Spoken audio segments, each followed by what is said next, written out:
Janë asfaltuar disa rrugë në lagjen Drënovec të komunës së Tetovës. Sipas kryetarit të komunës Bilal Kasami, i gjithë ky projekt i asfaltimit ka kushtuar rreth 200.000 euro, ndërsa janë asfaltuar gati 1 kilometër rrugë me gjerësi 5.5 metër.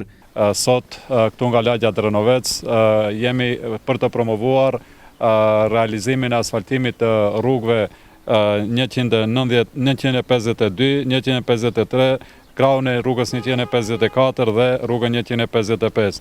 Një investim të asfaltimit të rrugëve me një gjasi 996 metra dhe gjerësi të rrugës 5.5 metra.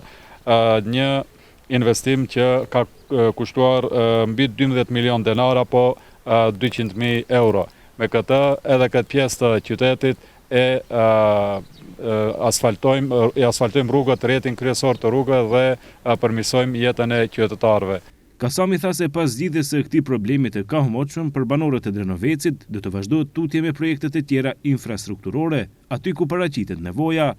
Edhe në ditët në vazhdim, do të vazhdojmë me realizim të projekteve në përmirësimin e infrastrukturës rrugore, të rrjetit të ujësjellësit, kanalizimeve, të shkollave, qerdheve dhe gjithë shka që ka të bëjë me infrastrukturë publike dhe që është në interes të përmirësimit të jetës së qytetarëve.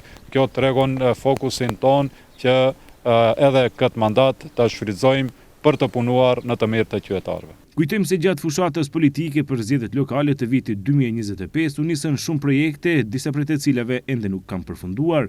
Megjithatë, arsyetimi më i shpeshtë i komunës së Tetovës ka qenë moti jo i përshtatshëm për punë, duke konfirmuar se punimet vazhdojnë dhe se të gjitha projektet e filluara do të përfundojnë sa më shpejt që është e mundur.